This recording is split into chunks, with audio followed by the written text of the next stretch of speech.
குறும்படத்தை பாதியில் நிறுத்திய விஜேஎஸ் அப்படிங்கிற தலைப்பில் தான் இந்த வீடியோ இருக்க போது.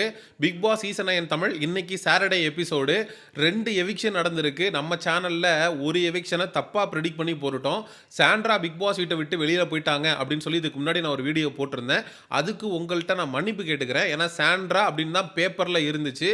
ஆனால் கடைசி நேரத்தில் பேப்பரில் பேரை மாற்றிட்டாங்க. Viyana has to evict from Bigg Boss season 9 Tamil அப்படின்னு சொல்லி மேக்கர்ஸ் ஒரு முடிவு பண்ணிட்டாங்க. So it is going to be a double eviction. ஒரு ஆள் வந்து ரம்யா ஜோ, இன்னொருத்தர் வந்து வியனா. இவங்க 2 பேரும் பிக் பாஸ் வீட்டை விட்டு அஃபிஷியலாக வெளியேறிட்டாங்க. சரி, வியனா வந்து பிக் பாஸ் வீட்டை விட்டு வெளியேறுவதற்கான முக்கிய காரணம் என்ன? அஃப்கோர்ஸ் எஃப்ஜேவோட சேர்ந்து அவங்க பண்ண லவ் கண்டென்ட் தான். அவங்க ஒழுங்காக போயிட்டு இருந்தாங்க. எஃப்ஜேன்ற பொறுக்கி அவங்கள பார்த்து ஸ்ட்ரிப் கிளப் டான்சர் அப்படின்னு சொன்னப்ப என்னை பார்த்து நீ எப்படி அப்படி சொல்லலாம்? வெளியில் எங்கள் வீட்டில் இருக்கிறவங்க நீ இப்படி பேசுகிறத பார்த்து என்ன நினைப்பாங்க?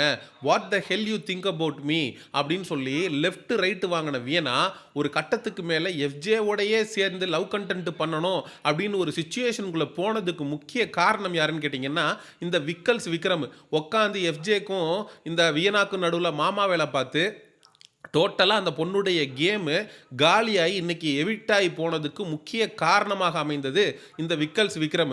டேய், இதே தங்கச்சி தங்கச்சி அப்படின்னு வீணா கிட்ட நீ எத்தனை தடவை சொல்லியிருப்ப? இதே உன்னோட உண்மையான தங்கச்சியாக இருந்தால் இந்த அளவுக்கு கேவலமாக ஒரு விஷயத்தை செஞ்சிருப்பியாடா அப்படின்னு விக்கல்ஸ் விக்ரமை நினைவு கூர்ந்து பார்க்க வேண்டியது இருக்குது.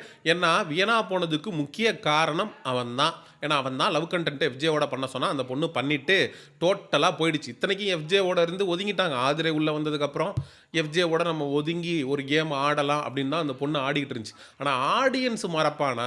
நீ எஃப்ஜேவோட சேர்ந்து போட்ட ஆட்டமும் அட்டூழியமும் ஆடியன்ஸுடைய நெஞ்சில் நீங்காத இடம் பெற்றிருக்கும் பொழுது அவனுங்க அதை ஓட்டிங்கில் காட்ட தானே செய்வானுங்க. At the end of the day வியனாவை பிக் பாஸ் வீட்டுக்குள்ளே வச்சிருந்து ஃப்ரீஸ் டாஸ்கில் வியனாவுடைய பேரண்ட்ஸ் உள்ளே வந்து எஃப்ஜேட்ட ஏதாவது கேள்வி கேட்குற மாதிரி ஒரு டிஆர்பிக்காக வியனாவை வச்சிருப்பானுங்க நான் நினச்சேன். பட் வியனாவை வந்து பிக் பாஸ் வீட்டை விட்டு எவிக் பண்ணி வெளியில் அனுப்பிச்சிட்டாங்க. அந்த பொண்ணு ஜட்ஜாலாம் நல்லா தான் பெர்ஃபார்ம் பண்ணுச்சு. நல்லா பெர்ஃபார்ம் பண்ணுற கண்டஸ்டன்ஸ் தான் லவ் கண்டென்ட்டுன்ற பேரில் தன்னுடைய கேமையும் கெடுத்துக்கிட்டு இதே விஜே பார்வதியும் தான் இருக்குது. லவ் கண்டென்ட் பண்ணிட்டு தான் இருக்குது. ஆனால் மக்கள் ஆதரவை பெற்று பிக் பாஸ் வீட்டுக்குள்ளே இருக்குல்ல, அதை தான் சொல்கிறேன். நீங்கள் லவ் கண்டென்ட் பண்ணுறீங்களோ பண்ணலையோ அது மேட்டர் இல்லை. ஆனால் கேமை வந்து ஃபோக்கஸ்டாக விளையாடணும். கேமில் கோட்டை விட்டுறக்கூடாது. வியனா லவ் கண்டென்ட்னு போனதுனால கேமை லூஸ் பண்ணிவிட்டு இன்னைக்கு பிக் பாஸ் வீட்டை விட்டு வெளியேறி போயிருக்கு. சரி, இன்னொன்று ரம்யா ஜோ. இந்த பாம்பு கிட்டத்தட்ட 45வது நாளே எவிக்ட் ஆகி வெளியில் போக வேண்டிய ஆள் இப்போ வரைக்கும் தப்பிச்சு வந்ததே ரொம்ப பெரிய விஷயம். இதுக்கு மேலே இந்த பாம்பை பிக் பாஸ் வீட்டுக்குள்ளே வச்சுருந்தோம்னா அது நம்மளையே கொத்திரும் அப்படின்னு சொல்லிட்டு தயவு செஞ்சு அனுப்புங்கடா அப்படின்னு ஒரு முடிவு எடுத்து அவங்க அனுப்பிட்டாங்கன்றது தான் நான் பார்க்குறேன்.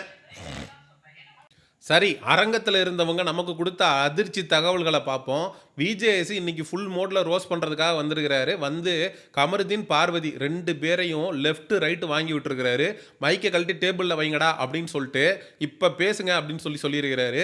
பார்வதி பேசியிருக்கு, பேச விட்டுருக்காரு. நல்லா பேசு பேசு பேசு பேசுன்னு ஒரு கட்டத்துக்கு மேலே கேட்கல பார்வதி, சத்தமா கேட்கல, இன்னும் கத்து கதறு அப்படின்னு சொல்லிட்டு கதற விட்டுருக்கிறாரு. விஜே பார்வதியும் டேய் நீ சொல்கிறியா நான் அமைதியாக இருந்தேன் அப்படின்னா நீ என் தலைமையில் ஏறி போயிடுவ. நான் பேசுகிறேன், மைக் இல்லாமல் பேசுகிறேன், வர்றதை பார்த்துக்கோன்னு விஜே பார்வதியும் பேசுது. பேச விட்டுட்டு கேட்கல பார்வதி, கேட்கல. ஒரு சிறிய இடைவேளைக்கு பிறகு நீ பேசிக்கிட்டே நான் வந்துடுறேன் அப்படின்னு சொல்லிட்டு போயிட்டார் உள்ள. ஸோ வேற லெவல் செருப்படி விஜய் பார்வதி. இந்த அளவுக்கு ஒன்று அசிங்கப்படுத்தியிருக்க முடியாது. ஆனாலும் விஜய் பார்வதிக்கும் கமருதீனுக்கும் விஜய் சேதுபதி அவர்கள் ரெட் கார்டு கொடுத்து இந்த மைக் இஷ்யூவில் வெளியில் அனுப்பிடுவார் என்று தேவடு காத்துக்கிட்டு இருந்தவங்களுக்கு தேல் கொட்ட மாதிரி இவ்வளோதானா? என்ன விஜேஎஸ் இதுக்கு தான் இவ்வளோ பில்டப்பா? நாங்கள் இந்த வாரம் ஃபுல்லாக விஜே பார்வதிக்கும் கமருதீனுக்கு எதிராக நெகட்டிவிட்டியை கிரியேட் பண்ணி அவங்க 2 பேரையும் ஒரு வழி பண்ணிடுவீர் அப்படின்னு நாங்கள்லாம் நினச்சிக்கிட்டு உட்காந்துருந்தா நீ இப்படி வந்து ரோஸ் பண்ணிட்டு மட்டும் போனேன்னா என்ன அர்த்தம்? டேய், உங்களை அந்த ஆள் ஒரு மனுஷனாகவே மதிக்கலைன்னு அர்த்தம்டா. ஏண்டா நீங்கள் நினைக்கிறதெல்லாம் பண்ணுறதுக்கு அவர் என்ன இதா? அவர் வந்து மக்கள் செல்வன் விஜய் சேதுபதிடா. அவருக்கு என்ன பண்ணணும் ஏது பண்ணணும் அப்படிங்கிறது நன்றாக தெரியும். இந்த மைக்கு பிரச்சனைக்கெல்லாம் எவனும் ரெட் கார்டு வாங்கிட்டு போனதாலாம் சரித்திரம் இல்லைடா.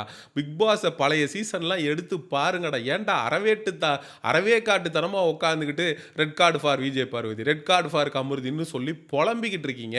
ஆனால் விஜேஎஸ் தக்க செருப்படியை பார்வதி ஹேட்டர்ஸுக்கும் கமருதீன் ஹேட்டர்ஸுக்கும் கொடுத்துருக்காருங்கிற அப்படிங்கிறதுல மாற்று கருத்து இல்ல. இவங்களுக்கு எங்க தெரியுமா காண்டு? இந்த ஆரோரா சின்க்ளேர் இந்த ட்ரையாங்குலர் லவ் ஸ்டோரிக்குள்ள இருந்துகிட்டு, அத அப்படியே ஸ்கோர் பண்ணிக்கிட்டு வந்துகிட்டு இருந்துச்சு.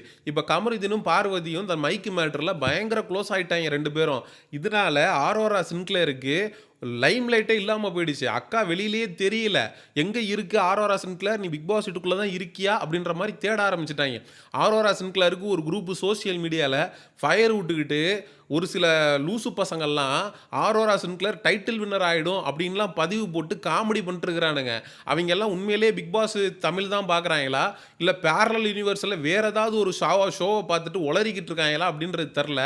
டேய் ஆரம்பத்துல இருந்து இப்போ வரைக்கும் ஒண்ணுமே பண்ணாம டம்மியா உட்காந்து மிச்சர் தின்னுட்டு, ஒரு ட்ரையாங்குலர் லவ் ஸ்டோரியில மாட்டி, ஒரு லைம் லைட்டுக்குள்ள வந்துட்டு 20 பேர அடிச்சு டான் ஆன விஜே பார்வதிய, இந்த அம்மா அப்படியே அடிக்கிற மாரி அடிக்குமா, இவனுங்க அந்த அம்மாவ புனிதப்படுத்தி, அந்த அம்மா தான் டைட்டில் வின்னர்ன்னு சொல்லி காமெடி பண்ணுவாங்களாம். டேய் வெஞ்சன கிண்ணம் கூட கிடைக்காதுடா. அவிங்க தான். இந்த ஆரோரா சின்க்ளேருக்கு சொம்படிக்கக்கூடிய ஒரு தரப்பு தான் பார்வதிக்கும், கமருதீனுக்கும் ரெட் கார்டு குடுத்து வெளியில அனுப்பணும் அப்படின்னு வாங்குன காசுக்கு மேல கூவிக்கிட்டு இருந்த குரூப். அந்த குரூப்ப நம்ம விஜேஎஸ் சூப்பு வச்சு குடிச்சிருக்காரு அப்படிங்கிறது தான் என்னுடைய தாழ்மையான கருத்து. சரி, சாண்ட்ரா வந்து பிக் பாஸ் வீட்ட விட்டு வெளியில போகல. At the end of the day Veena போயிட்டாங்க. ரம்யா போயிட்டாங்க. 2மே என்ன பொறுத்தளவுக்கு ஒரு ஃபேரான எவிக்ஷன் தான். சரி, சாண்ட்ரா உள்ள இருக்கிறாங்கன்றப்ப ஃப்ரீஸ் டாஸ்க்குக்கு தன்னுடைய நண்பனான பிரஜன் தன்னுடைய குழந்தைகள் 2 பேரையும் கூட்டிட்டு பிக் பாஸ் வீட்டுக்குள்ள ஃப்ரீஸ் டாஸ்க்ல என்ட்ரி குடுத்து வேற லெவல்ல ஒரு விஷயத்த பண்ணணுன்றதுக்காக, ஏன்னா பேப்பர்ல இருந்தது சாண்ட்ரா, எவிக் பண்ணது வீணா. அப்ப பேப்பர்ல இருந்த சாண்ட்ராவை ஏன் திடீர்னு மாத்துனீங்க அப்படின்னா, ஃப்ரீஸ் டாஸ்க்ல நம்ம நண்பன உள்ள அனுப்பி வேற லெவல்ல ஒரு ஸ்கோப்ப 2 பேருக்கும் குடுப்போம். என்னதான் இருந்தாலும் நட்புல்ல. பிரஜனை தான் எவிக் பண்ணிட்டோம். சாண்ட்ராவையாவது விட்டு வைப்போம் ஃப்ரீஸ் டாஸ்க் வரைக்கும். வரட்டும். நம்ம நண்பன் சந்தோஷமா இருக்கட்டும். உள்ள போய் மனைவிய பார்க்கட்டும். அப்படின்னு சொல்லிட்டு விஜேஎஸ் ஒரு ஆப்ஷன். ஏன்னா அவர் கூட இன்ஃப்ளூயன்ஸ் பண்ணியிருக்கலாம். என்னப்பா சாண்ட்ராவா? என்னப்பா போன வாரம் தான் பிரஜனை எடுத்தோம். இந்த வாரம் சாண்ட்ரானா என்னப்பா இது? நல்லா இல்லப்பா. பார்த்து பண்ணுங்க. ஃப்ரீ டாஸ்க் வரைக்குமாவது இருக்கட்டும் அப்படின்னு விஜேஎஸ் கூட இன்ஃப்ளூயன்ஸ் பண்ணியிருக்கலாம். அதனால் Sandra is not going out. அவங்க பிக் பாஸ் வீட்டுக்குள்ளே தொடர்றாங்க. வியனா மற்றும் Ramya Joe has been officially evicted from Bigg Boss season 9 Tamil. And நம்ம இந்த வீடியோவை ஆரம்பிக்கிறதுக்கு முன்னாடியே நினச்சேன், ஒரு 2 நிமிடம் இந்த கமருதீன் மற்றும் பார்வதியுடைய ஹேட்டர்ஸுக்கு மௌன அஞ்சலி செலுத்திட்டு போயிடலாம் அப்படின்னு. நீங்கள் இந்த வீடியோவுடைய முடிவில் ஃபோனை வந்து அப்படியே ஆஃப் பண்ணி வச்சுட்டு ஒரு 2 நிமிஷம் அவங்க 2 பேருக்காக மௌன அஞ்சலி செலுத்துனீங்க அப்படின்னா நான் ரொம்ப சந்தோஷப்படுவேன். சரி, இதெல்லாம் வந்து சாட்டர்டே எபிசோடில் நடந்த அப்டேட்ஸு. நாளைக்கு சண்டே எபிசோடில் என்னென்ன நடந்துச்சு, ஏது நடந்துச்சு அப்படிங்கிற சாட்டர்டே எபிசோடில் ரம்யா ஜோ எவிக்டடு, சண்டே எபிசோடில் வியனா எவிக்டடு. ஸோ இதெல்லாமே நடந்திருக்கு. சண்டே எபிசோடில் யார் யாருக்கெல்லாம் ரோஸ்ட்டு, எப்படியெல்லாம் சண்டே எபிசோடு போயிருக்கு அப்படிங்கிறத பற்றி நான் இதுக்கு அடுத்து வரக்கூடிய வீடியோவில் சொல்கிறேன். இந்த வீடியோவை பற்றிய உங்களுடைய கருத்துக்களை மறக்காமல் கமெண்ட் செக்ஷனில் சொல்லுங்கள். அண்ட் எக்ஸ்க்ளூசிவ் பிக் பாஸ் அப்டேட்ஸுக்கு மிஸ்டர் சேவன் சேனலை சப்ஸ்கிரைப் பண்ணுங்கள். See you in the next video. Bye bye.